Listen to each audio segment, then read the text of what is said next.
Good evening. Special coverage right now. The State of the City address from Detroit Mayor Mike Duggan. And he is walking to the podium right now as we speak, hugging people. And he is about to start. So let's listen to the mayor. Nobody's going to be there. So I want to start by thanking Jason Lee and Focus Hope for hosting us here tonight, and thank Focus Hope for their nearly 50 years of service to our community.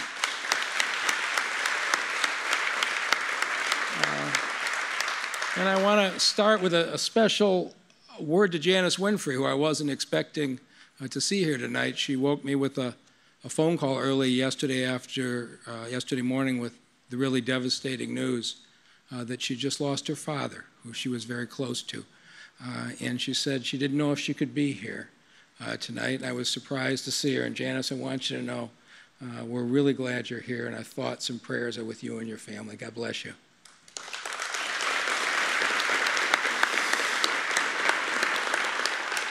And I want to thank my partners on Detroit City Council. It's interesting, when I talk to my fellow mayors and we talk about State of the City speeches, they're all curious about why I have city council members on the stage. Apparently that's unheard of in other parts of the country, but I tell them here in Detroit, we're rebuilding the city as a team.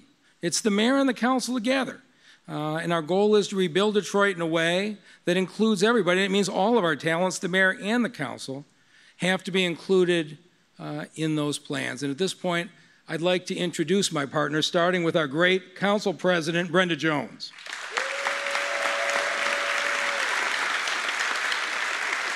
Council member Janae Ayers. Council member James Tate. I think you got a bigger cheering section. Council member Audrey Spivey. Council member George Cushingberry. Council member Mary Sheffield. Council member Raquel Castaneda Lopez. Council member Gabe Leland. And our clerk Janice Winfrey. And Scott Benson is out of town or would be here tonight. But because of our partnership, there's a great deal more hope in the city of Detroit than there was when I delivered the first State of the City 3 years ago. Remember how things were back then? After 12 straight years of deficits, the city was finally in bankruptcy. And our retirees were rightfully afraid they were going to lose a significant part of their hard-earned pensions. Many of the police precincts had been closed and consolidated, and a number of the ones that were open, they weren't open after 5 o'clock, and it often took a half hour if you called 911. Many nights there were only 8 working ambulances in this town, and you didn't know when medical help would arrive. Overgrown grass covered not only the vacant lots, but the parks in the city that had all been closed that previous summer, and nearly half the street lights in the city were out, and nearly half the buses were sitting broken down in the garages. And those first few weeks, just when I thought things couldn't get any worse, I turned on the TV one night, and there was a reporter on TV asking people to please come to the local firehouse and donate toilet paper, because the city of Detroit couldn't figure out how to get toilet paper to their firefighters. And I thought, how dysfunctional do you have to be not to be able to get toilet paper to firehouses? When Kevin Orr departed and we left bankruptcy in December of 2014, a lot of people predicted Detroit would be right back in the same financial problems, that we couldn't manage our own affairs. But instead, we finished 2015 with the first balanced budget in 12 years.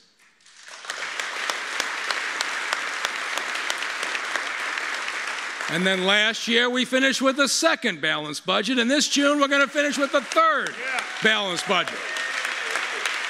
And I fully expect in early 2018, we will be permanently out from Financial Review Commission oversight, because we will have made budget and paid our bills for 3 years in a row. Self-determination will be back.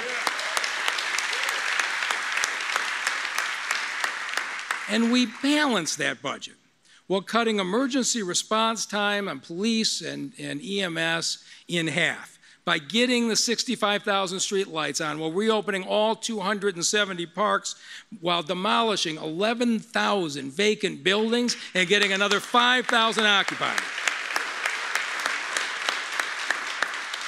And with the help of the great DDOT drivers and mechanics and office staff, we're not only achieving full pullout, we're providing 1,300 more trips a week to the people of this community.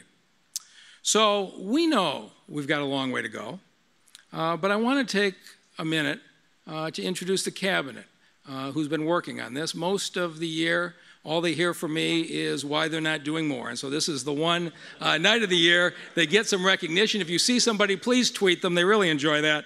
Let's start with our great Chief of Police, James Craig.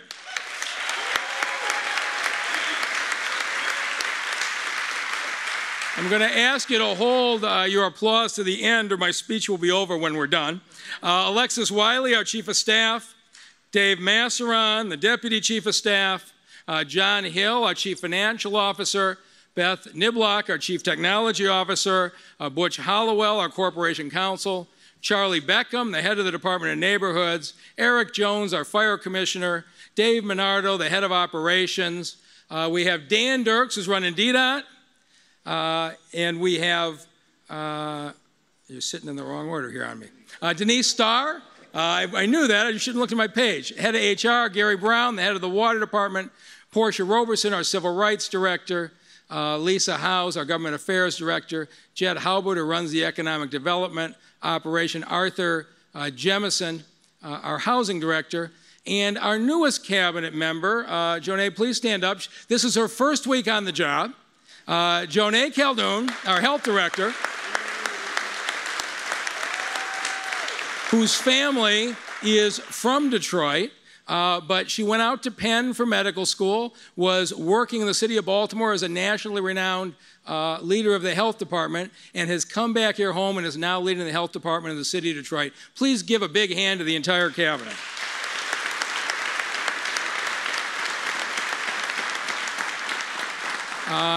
And I also want to take this time to thank the 9,000 men and women who work for the city of Detroit. Aren't they doing a remarkable job?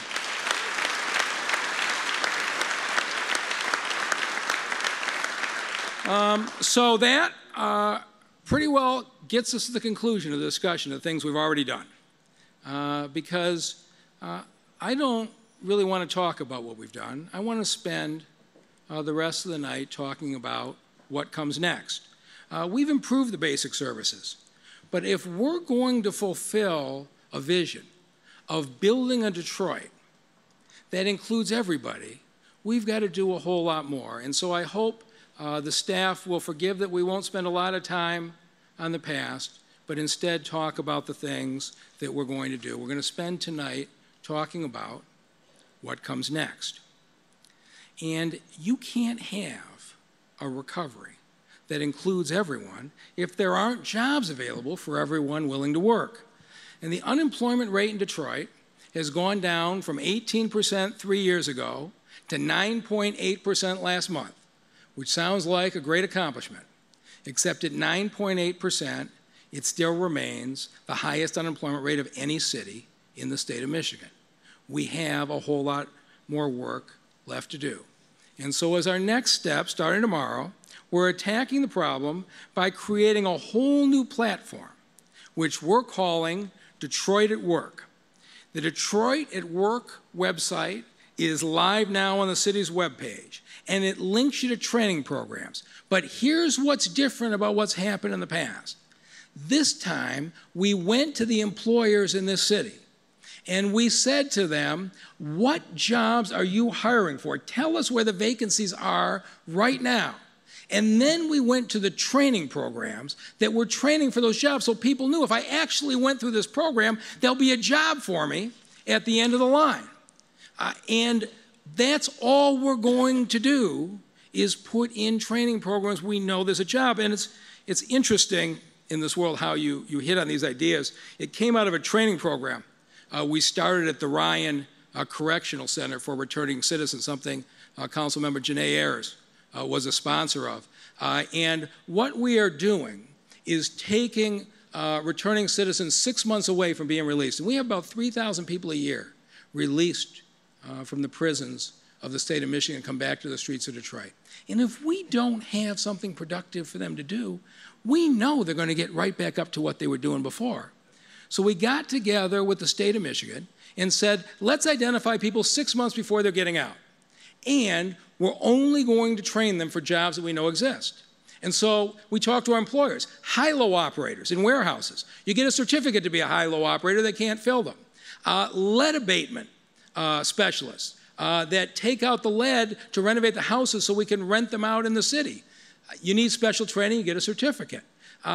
Food and line prep cooks for all the restaurants that are opening in the city. Also, I didn't know this, but you get a certificate for that. And asbestos removal prior to demolition is also a job with a certificate. So what we did was we set up training programs, and we went to the folks in the prison and said, here's 4 choices. And you can get good jobs, $14, $16, $18 an hour if you want to work hard. And the response was remarkable. And so we did an event at Ryan Prison where we announced this. And there was a young man who stood up at this, and he was all excited. He says, I'm 25 years old. He says, and the first job training I've ever gotten in my life was here at prison. He says, now, I wouldn't recommend that to anybody else. He says, but it does seem odd that you have to go to prison to learn your skills. And so I talked to him afterwards, and I said, this is interesting. Why couldn't you have gotten into a program before? And he said, you know, you got all these schools out there advertising, you got all these programs out there, you don't know if there's a job or not. He says, but what you did here was you came to us and said, here are the jobs they're hiring for, here's the training program, and we're excited to sign up. He said, if you ever did that for everybody else in the city, it would be very successful. And so, based on the advice of that returning citizen, we have today kicked off Detroit at Work on the city website, and it's going to be the portal by which people in the city get a clear path to jobs.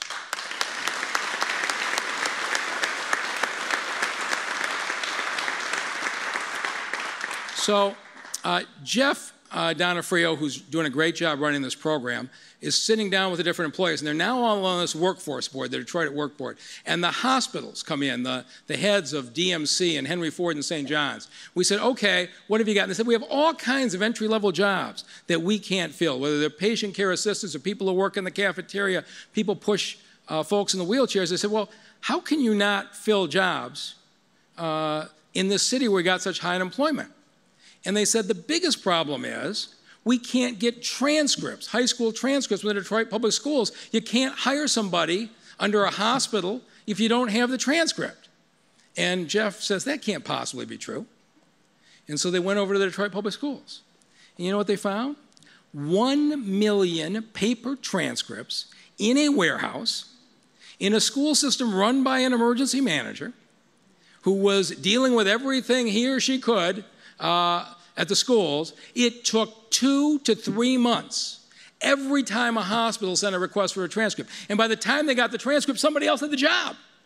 And you say, how many barriers do we have to erect in front of the folks in this town? But this is what Detroit at Work is doing. So we dug into the problem and said, okay, we're going to solve this. We approached the interim superintendent, Alicia Merriweather, and we have an educator in charge of the school system. And she got really mad. She said these children made it through and graduated and they're not getting the credit. And she told her people, we're putting a process in place now where they electronically tracked every request. And we got them down to 3 or 4 days, which was progress. But when we took it to the Detroit at Work board, they said, we can do better than that. So Matt Simoncini, the head of Lear, says this is ridiculous. We need to digitalize this. He says, I will buy the scanners and donate them to the Detroit Public Schools so that we can get them electronic. I said, well, okay, but who's going to scan these million pieces of paper? Well, only one person in town had that many people, and so we went to Dan Gilbert. And we said, Dan, we need people to do this. He put out the call to the Quicken employees. They had nearly 500 employers employees willing to donate their time. Every day over at DPS, you've got 10 or 20 Quicken employees volunteering their time, putting these transcripts in so the high school graduates of the city of Detroit can get jobs.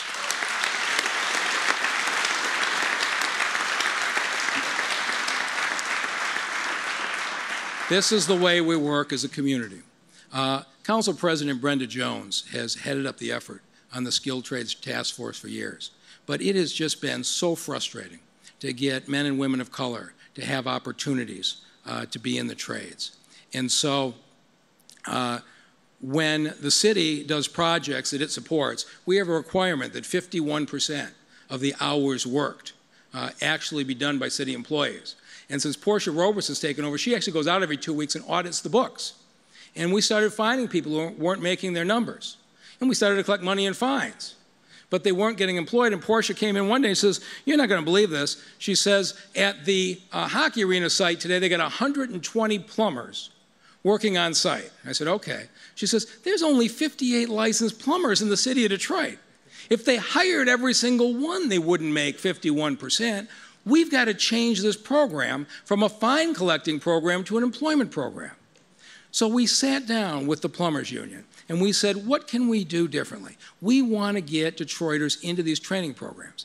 And we struck an agreement where the plumbers who represent all of southeastern Michigan signed an agreement that 25% of every one of their apprenticeship classes for the next 10 years at minimum will be Detroit residents.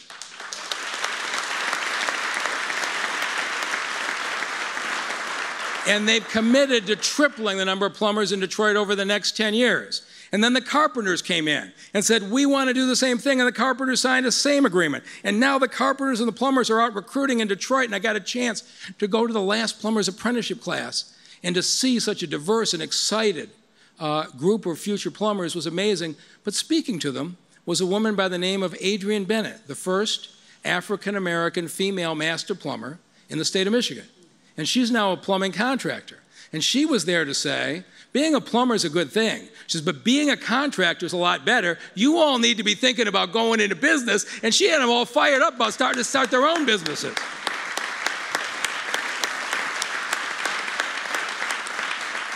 These are the things that we can do when we're working together. So on the Detroit at Work website today, we've got 700 different training slots, a lot of trainers, including Focus Hope. And it's things like CDL drivers who can drive buses and snowplows. It's apprenticeships for software developers. It's coding training. It's the construction jobs. It's food prep workers, hospital patient care workers. All those jobs that are available now are on that site. And after the action for Detroit City Council today, in support of the first step of our next project, very shortly the Pistons will be on that website, hiring people from the city of Detroit. Because, you know, for those of us who've been around a long time, and I remember how heartbreaking it was when the Lions left, when the Pistons left, and of course, Mayor Coleman Young kept the Red Wings here by building Joe Louis Arena, and I was involved with Mayor Archer in the 1990s in bringing the Lions back. But I never thought I'd see the day that we're going to see this October, when the first time in more than 40 years, all of Detroit's professional sports teams will be playing in the city of Detroit.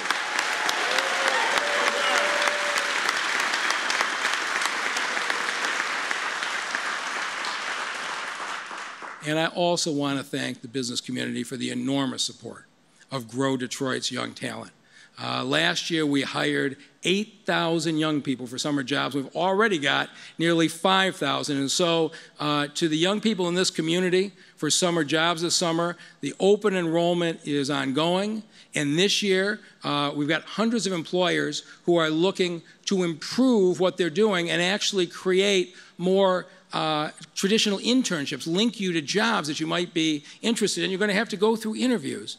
But there's a reason last year J.P. Morgan Chase named the Detroit Summer Jobs Program the best summer jobs program in America. So please, you've got another 6 weeks to apply. Employers, we always could use more help, but we want to make this the best summer ever for our children.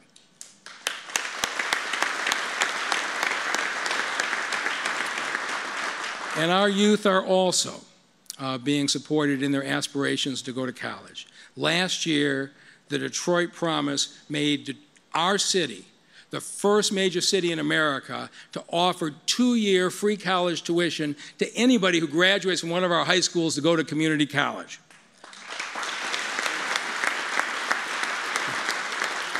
More than 600 young people started community college last fall with the support of the Detroit Promise. And I want to thank the Greater Detroit Chamber of Commerce, the philanthropic community, and Governor Snyder, who all were actively involved in raising money for this program.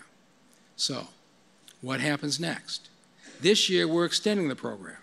And now, for those who are really diligent in their studies that exceed a 3.0 grade point average and a 21 ACT, this fall, 4 years of college education will be paid for by the Detroit Promise. And so, if you're 10 or 12 or 14 years old and you want to go to college and you think it's out of your reach, it's not. The Detroit Promise is funded and going to be here long term. If you apply yourself, college is going to be available to any resident of the city of Detroit who graduates from Detroit High School. It's one of the privileges of growing up in the city of Detroit.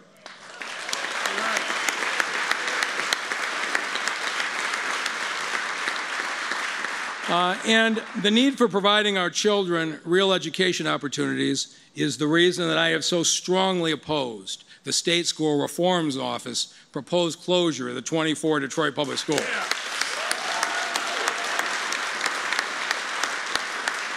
You know, the state emergency manager ran those schools for the years they were measured. When they came in and said the schools were failing, we already knew that. The new elected school board with President Iris Taylor has been in place for 6 weeks.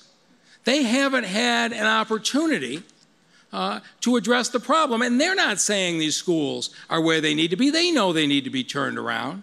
But here's what I know for sure.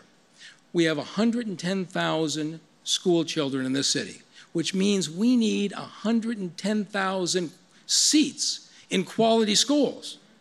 Closing a school doesn't add a single quality seat.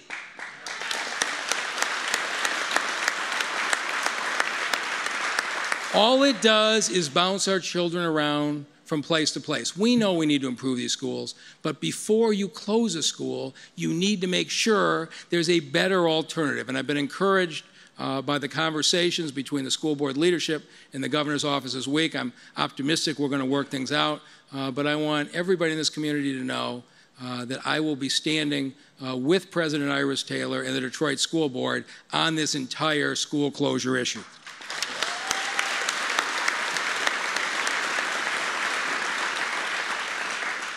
And another group I'll be standing strongly in support of is our immigrant community. Yeah.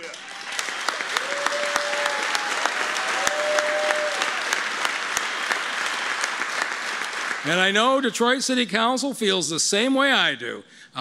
Council members Raquel Castaneda-Lopez and Andre Spivey have chaired the Immigration Task Force on City Council, and we've been partners from the beginning. And so, to the immigration community on the question of what next, I want to be clear. Detroit is going to stand as a pro-immigration, welcoming city. We're not going to waver from that.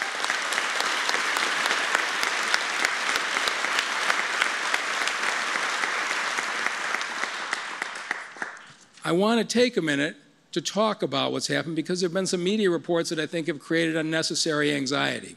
10 years ago, this city adopted an anti-profiling ordinance that said the Detroit police don't do the jobs of customs and immigration. If you run into them on the street or at the police station, they will not ask you for your citizenship. They do not profile.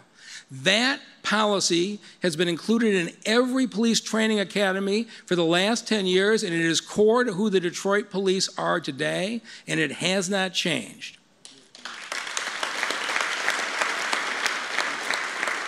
And with the strong support of Councilmember Castaneda-Lopez, in the last 3 years, you look at what we've done.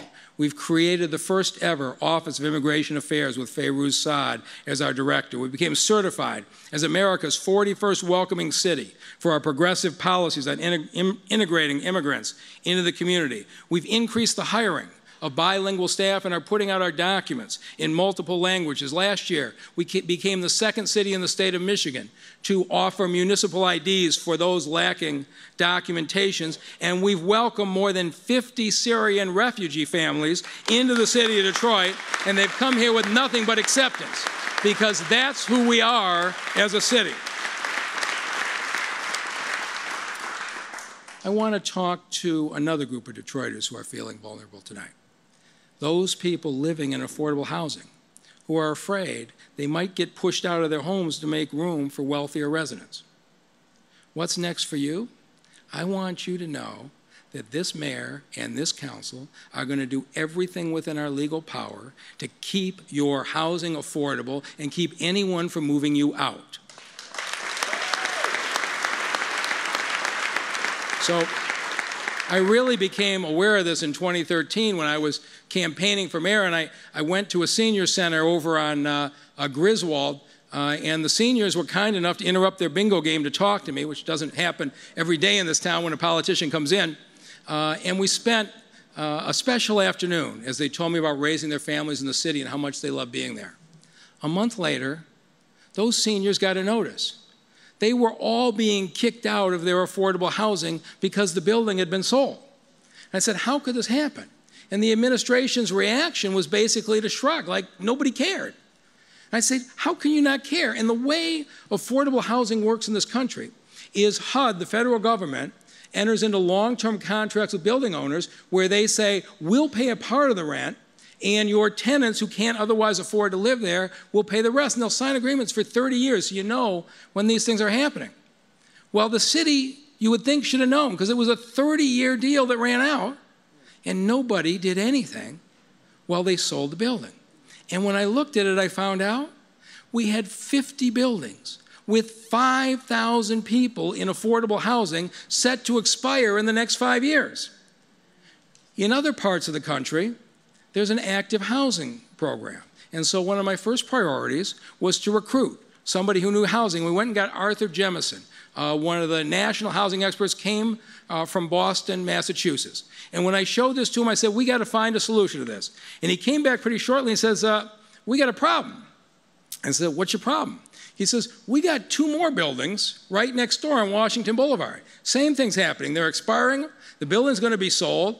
And we're going to have 165 people in downtown Detroit kicked out. And he says, and let me tell you the bad news. And I said, there's something worse? He said, yeah. He says, you know the people who were kicked out of 1210 Griswold? Several of them came over to these buildings. They're about to get kicked out again. I said, now there is no point in being mayor of this city if you can't stand up for people who are otherwise being pushed around. And we were very lucky that we had a great group, the Roxbury Group, and David Dorita, that came forward and said, we'll buy the building. We'll keep everybody in it. You just got to do one thing. The contracts with HUD are expiring. You got to solve the HUD bureaucracy and keep the funding flowing. And so Arthur and I intervened with the Obama administration, who were enormously supportive. They got the approvals done, and those 165 people are staying in those apartments. We are not having a city where one section of the city is only available to the wealthy and the other sections are left for others. We are going to have a city where anybody can live everywhere. And now Arthur Jemison and the team are working through every single one of those houses. We've already solved 4 different ones with 600 residents that have been locked up long term, and we're in the process of taking care of each and every one of them. But it's not just enough to preserve the affordable housing we have, because as rents rise in this city, we're going to have a need for affordable housing everywhere. And if we believe that every part of this city should be available to everyone, we need to act. And so we've made a commitment as an administration that it doesn't matter what part of town there is. We're going to be committed to building affordable housing. And in the last 3 years, we've opened up 7 new affordable housing units. The 48-unit Coronado Apartments in Palmer Park, the 47-unit Garden View on the west side, the 54-unit Strathmore in the heart of Midtown, 2 blocks from DMC. We had 27 units on Charlotte for homeless veterans, just 2 blocks from the new Little Caesars Arena. This city is big enough that there's room for everybody, including homeless veterans in even the nicest neighborhoods. 46 units of the Jennings Senior Center on the east side, 47 units at Cass Plaza in Davenport, and 38 units at the Traymore Apartments in Midtown. And I went and cut the ribbon on the Traymore, and as I left, a man came up to me and he had two beautiful little girls with him, maybe 5 and 3 years old. He said, "I want to shake your hand." I said, "It's nice to meet you." He said, "I was born in this city, I love this city, but a few years ago I had to leave because I couldn't have my daughters here. Things had gotten so bad." He says, "But then I found this apartment that was set in an affordable rate so somebody like me can afford it, move into this beautiful neighborhood, have a place for my daughters. So I want you to know I just signed a lease and I'm moving back into the city of Detroit with my daughters, coming here to Midtown Detroit." You say, that's what we're trying to build. So what comes next? We've got 8 more housing projects already under construction, 300 more affordable units, great partnerships, including the faith-based community. And I want to thank Reverend Charles Adams and Hartford for the new Hartford Village that will be opening on Myers. And what else comes next? I want to say right now, we fully support the affordable housing ordinance being sponsored by Mary Sheffield, now before City Council. It will assure you that no matter what neighborhood you're building in, if it's new residential, if the city is financially supporting your development, at least 20% of your units are going to be set aside for low-income housing. We are going to build a city where there is a mix of incomes in every corner of the neighborhood, and we're going to be working hard because what Councilmember Sheffield has done is taken what has been a policy of the administration, and she's making it the law of the city. And I want to congratulate her for her efforts.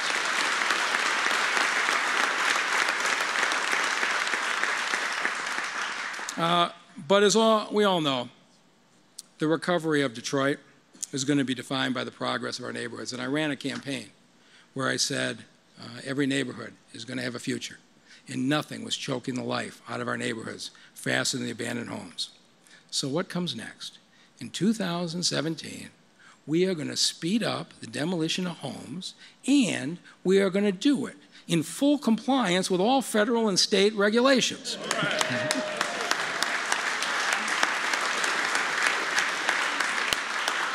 So in the last 3 years, we've taken down homes at a rate no one's seen in America, 11,000. The second largest demolition program in America, the state of Ohio, a highly respected program. Their entire state took down 4,000. We took down in the city of Detroit triple the rate of the state of Ohio. It was productively an amazing accomplishment. And I push it, there's no question, because watching what's happening in these abandoned homes, we've had women assaulted in these abandoned homes. We've had abandoned homes that have caught fire and spread and made the neighbors next door homeless when they put them out. We actually had an abandoned home in southwest Detroit that when a scrapper was in there exploded and took out 4 other houses in the neighborhood. So when I look at these abandoned houses, to me, getting rid of them is a matter of life and death. And I put enormous pressure on the land bank to move very, very fast. Probably faster than they had controls in place. And so the feds shut us down for 60 days last summer, and they were right to do it. But we didn't make any complaints. We didn't whine about it. We said, you're right. We sat in the room, put new processes in place, and I want to thank Mary Townley from MSHA and Erica Ward Gerson from the Land Bank, who in 60 days put in an entirely new set of practices that have the programs up and running. And now we have a joint team of state employees and land bank employees on every single contract with new finance oversight, new operations oversight, new compliance oversight. And we believe that at the rate we are ramping up, we are going to be able to take out 10,000 abandoned houses in this city over the next 2 years.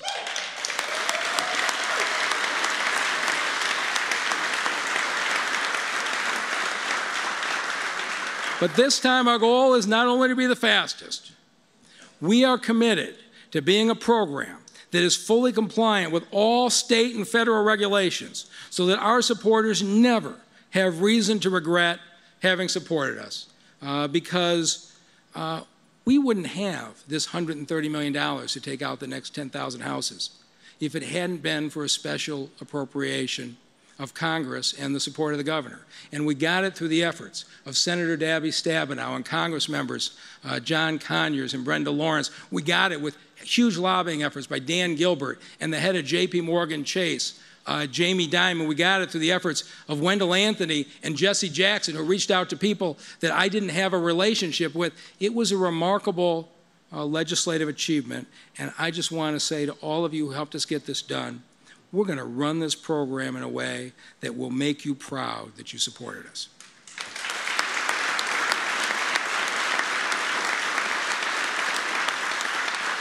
So with the thousands of vacant homes that have either been sold by the land banks and family moved in, or that have been rehabbed either by their lawsuits or more and more in this city, people are rehabbing on their own.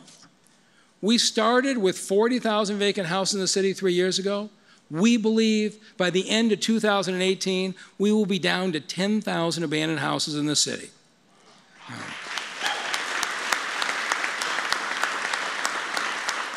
It took 60 years to empty these neighborhoods out, and it's going to take us a few years to get them back.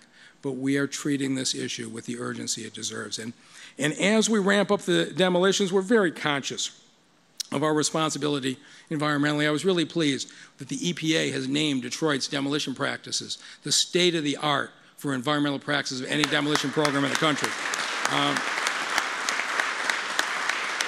But now we need to ramp it up again, because there are going to be more demolitions in more concentrated areas, and we've always been concerned about the airborne dust and what might be in it. And so we are going to be adding a new layer of stringent environmental controls that will start with the contractors this spring. We're going to remain the environmentally best demolition program in America. But you can't begin to rebuild our neighborhoods if people keep leaving. And remember the media reports about the tsunami of foreclosures, 60,000, 80,000, 100,000 people were going to leave. Couldn't do anything about it. It's just the way it was. And when you looked at why, when our residents had arrearages and they go to the treasurer and say, I want to work out a payment plan, state law required the treasurer to charge them 18% interest. Couldn't do anything about it. And so they said, we threw up their hands. Except we didn't accept the fact nothing could be done. With the great leadership of our Detroit delegation in Lansing, and with bipartisan support and the support of the governor, we passed a bill that allowed treasurers in this state to offer 4- and 5-year payment plans at 6% interest. And then, getting that done was a huge step. We needed to reach people. And it was remarkable. Ted Phillips and the United Housing Coalition and 15 different neighborhood groups spread out across this city, knocking on doors, letting people know. I was just with the Rosedale group, and they showed me they were on their way out. These are the cards they're giving people. They know exactly who's in danger. It says, we want you to stay. This is how they start the conversations. It's those volunteers that avoided 50,000 foreclosures in the last 2 years and are the reason our neighborhoods are stable. So I want to thank the treasurer, Eric Sabri, and the people who organized these door-knocking efforts, including city council members Gabe Leland and George Cushingberry. When we all pull together, we can change this community. I get asked, it seems like every day, you've got all this investment in downtown and midtown. It's great, I like it, but when's the investment coming to the neighborhoods? All right, somebody here is the one asking it. That's Sherry? So I want you to know it's starting today. We are talking tonight about the Strategic Neighborhood Fund, which has been put together by Dave Blaskowitz, Invest Detroit, and our philanthropic community. $30 million that will be invested in neighborhood development, much like has been done in downtown and midtown. And we're glad to have the support of several philanthropic organizations. Steve Arwood and MEDC has been a great partner.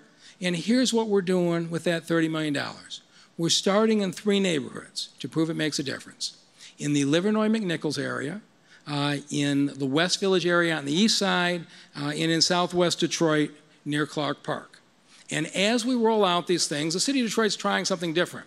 We're actually talking to the residents and asking them what they'd like to see in their neighborhood. We've had 40 different planning sessions with the folks at Livernois and McNichols in the Fitzgerald neighborhood, and they've developed an entire plan that's now being rolled out. We're going to take 80 vacant buildings in their neighborhood and move families in and rehab all of them. We're going to take a whole string of vacant lots and create a beautiful landscape bikeway and walkway connecting Marygrove College to UAD Mercy.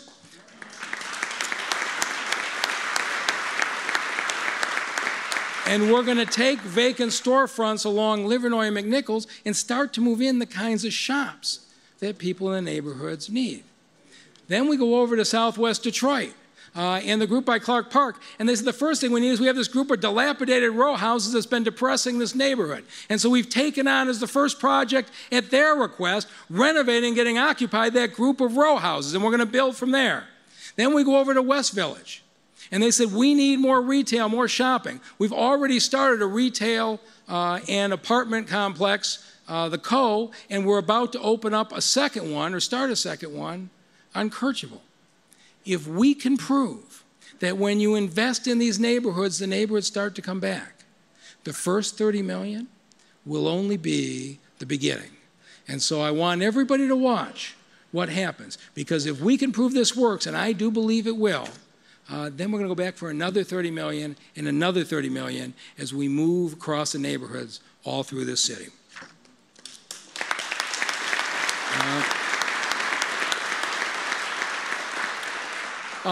What else is next? Here's something you probably didn't expect.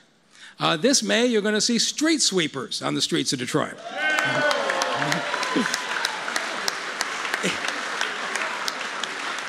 DPW has bought 8 street sweepers, and our streets are going to be swept for the first time since 2010.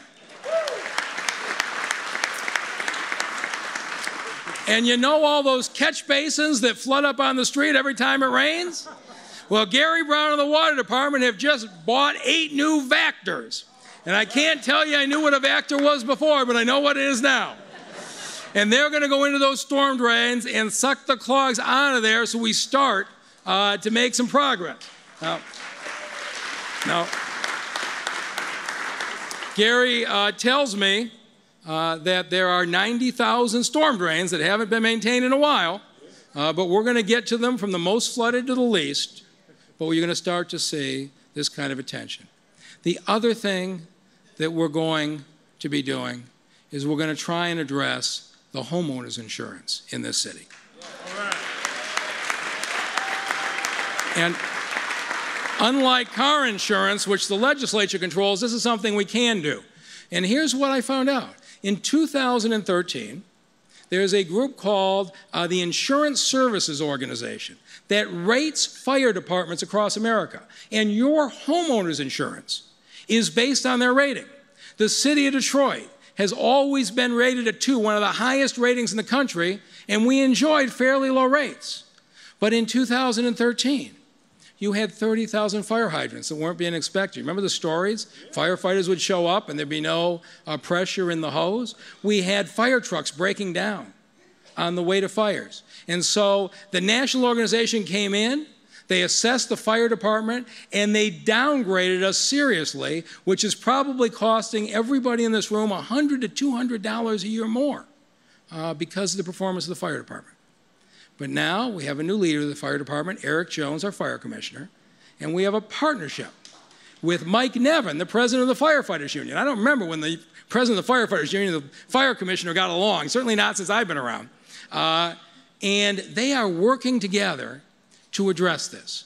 And we're going issue by issue through the checklist. We got 19 new fire engines in the next 2 years. We've got another 16 that are on order now. We've got a whole new inspection process that Beth Niblock from the IT director set up, and all 30,000 fire hydrants have been inspected and fixed in the last 4 months, and they're going to be inspected and fixed every 4 months going forward.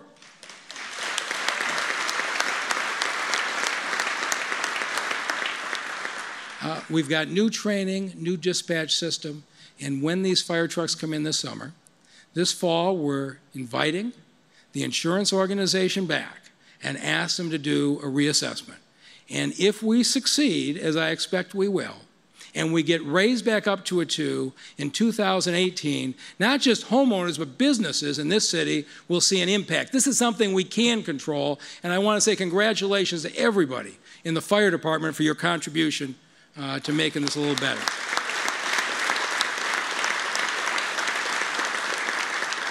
Our city's never going to reach our potential until everyone is safe. And I want to congratulate Chief Craig and the men and women of the Detroit Police Department for how far we have come. It's a far cry from the days when 911 calls averaged 30 minutes and police stations were closed and people felt disconnected. What Chief Craig did in bringing in 44 neighborhood police officers and establishing a principle of community policing where people got to know the neighborhoods was a major step forward, and I thank you for doing that. But what comes next? We are not where we need to be. And so we got 3 things coming. We've got new cops, new precincts, and new technology. And we're going to come at it with all 3. With last year's pay raise, we are now filling the police academy. We've got 30 officers a month coming out of the academy. We've got more than 200 officers in training today. And as those officers get put back in to replenish the precincts, the chief is committed that he's going to put more and more support behind the people investigating the gun violence in the city. We're finally going to have the resources to push back on what we're suffering.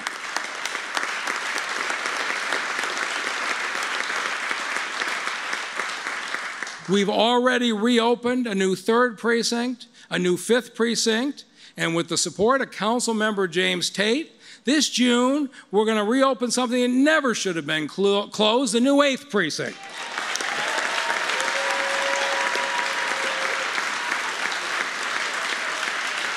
And next year, we'll build a new 7th precinct. We are going to connect the police of this community.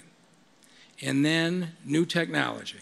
I'm not sure I've seen anything take off the way green lights have.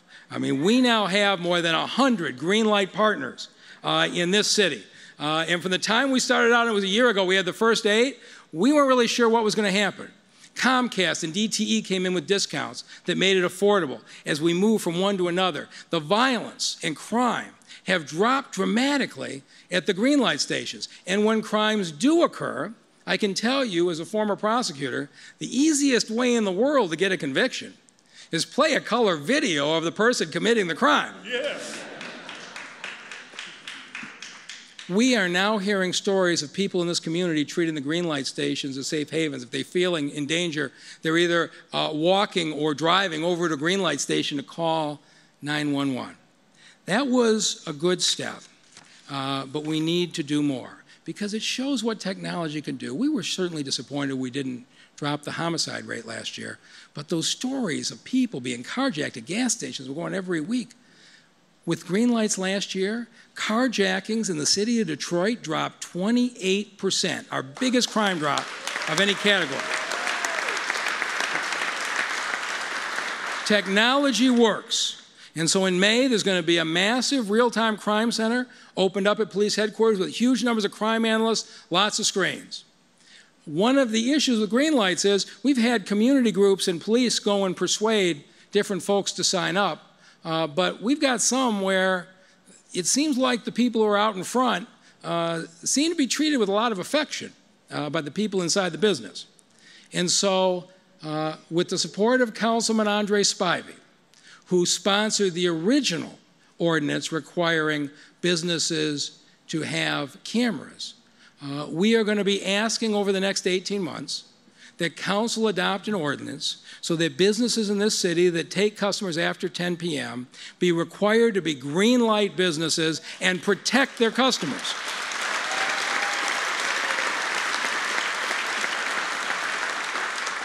It doesn't cost that much to have your customers be safe. Nothing we can do for the people most vulnerable is any more important than our newborn babies. we still have preterm birth and infant mortality rates that are the highest in the area. And for a pregnant mom, carrying your baby to term is critical to a baby's health, because before 32 weeks, that baby's born, you got a much higher chance of respiratory distress, brain damage, or that baby dying. And so we made enormous progress with a program we call Make Your Date. And I want to thank Dr. Roy Wilson and Dr. Sonia Hassan from Wayne State University, who have done such a great job with the program and are here tonight. But what Make Your Date did was link up medical professionals, whether you have a doctor or not, with pregnant moms, gave you all the latest resources, would counsel you as you went along the way. And the women who went through that program saw a 30% reduction in preterm births. It works. But we've got 600 moms in the program now, and it's not enough. And so Dr. Jonay came in and she says there's a reality in public health, and that is that certain pregnant moms, particularly teenagers, don't necessarily relate to the medical professionals. We've got to find a way to reach them. And she has brought to our city a national model that is known as Sister Friends that we're going to be rolling out this week. And we're asking people tonight if they would be willing to volunteer to be Sister Friends. And here's what a Sister Friend is. A Sister Friend is somebody who's compassionate and has common sense and is willing to be paired one-on-one with a pregnant mom through her pregnancy and through her baby's first birthday. So what you have to do is go through a training session and then meet with your pregnant mom, your partner, an hour a week with other sister friends and other moms.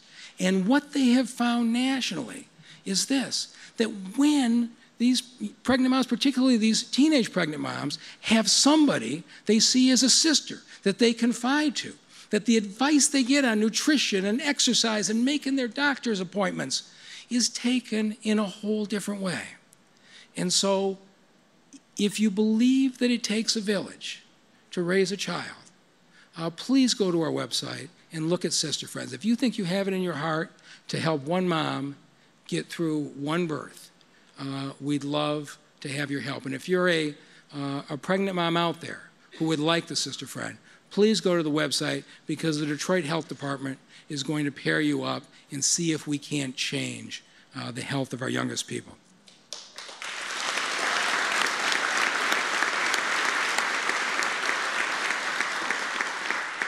And finally, I want to talk about an issue that is seriously holding back Detroit's future, something that we have no control over. It's got to be dealt with in Lansing.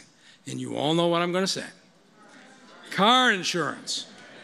When the Michigan legislature enacted the no-fault law in 1973, it did so with the best of intentions. The idea was everybody was going to immediately get medical care from their own doctor, and there'd only be lawsuits on the most serious cases, right? It may have started out that way. But 44 years later, the system is completely out of control. And so last year I asked the legislature, I said, okay, I don't care about the rest of the state, give Detroit our own authority. We'll have our own plan. I know something about the medical field and insurance. We'll put our own plan together, and they can choose whether they want to buy your $4,000 state plan or our plan. And an interesting thing happened. A lot of the outstate legislators listened to me and said, your plan sounds really good. But the people in my district have car insurance that's too high too. I don't want to just vote for car insurance relief in the city of Detroit. What about the rest of the state? And the interesting thing is they're right. Everybody in this state's getting screwed by the no-fault system.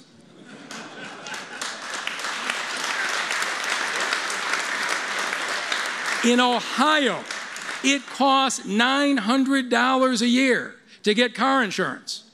In the state of Michigan, it costs $1,700 a year, double. But in Detroit, it costs $3,400 a year. And so while Detroit is hurting the worst, the truth of the matter is it's affecting everybody. You think about a couple with two cars. And I know I've got some of my Republican friends here who proposed income tax reductions. The state of Michigan and the governor pushed back and said the state's financial condition can't afford it. You're going to devastate schools and other things. Well, the income tax cut's maybe worth a couple $100. If you solve the car insurance, you'll put 3 or 4 times that back in people's pockets, and you won't hurt any state services. Yeah.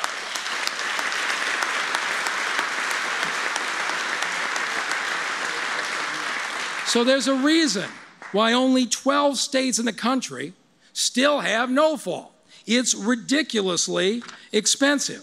And we know what the problems are. The hospitals and the medical community are charging triple what they're getting for Blue Cross in those rates. Lawyers are taking not money from the injuries, they're taking a good chunk of the medical bills, and they're taking them in legal fees, driving the costs up more. And of course, the insurance companies pass all of this on with a profit. So the insurance companies are doing fine, the lawyers are doing fine, the hospitals are doing fine, and all of us are paying the bill. And so I'm asking at this point that we get together. I think the thought was right. We should address this on a statewide basis. This is affecting everybody. And so I am hoping that we can get the hospitals, the lawyers, the insurance companies, Republicans and Democrats can come together. I really appreciate the leadership of Mark Bernstein from Michigan's first family of law, right? Mark Bernstein stood up and he said, what's happening on the legal side is wrong. This needs to be corrected. What kind of courage does that take? Imagine going to your next bar meeting, right? But he says, I'll be at the table. I want to fix this. I appreciate the leadership of Reverend Wendell Anthony and the NAACP, who have taken this on as a civil rights issue that half of Detroiters don't have mobility because they can't afford their car insurance. And I appreciate the leadership of Tom Leonard, who sponsored this last year and has said unequivocally that if we do this, the insurance companies have to come to the table and they have to give us real rate reductions as a part of this. We're doing this to lower the cost to the consumers of the city of Detroit. And so I'm not sure whether they're going to do this year, but I want everybody here to know I will be in Lansing and I will work hand in hand with people of goodwill who look in the mirror and say, this system is immoral. When half of Detroiters are driving illegally, when people across the state are being overcharged, it's wrong. And it's my hope that this is the year we all come together because nothing could raise the spirits of this city faster than a new auto insurance bill. Thank you all very much for being here, and have a good evening.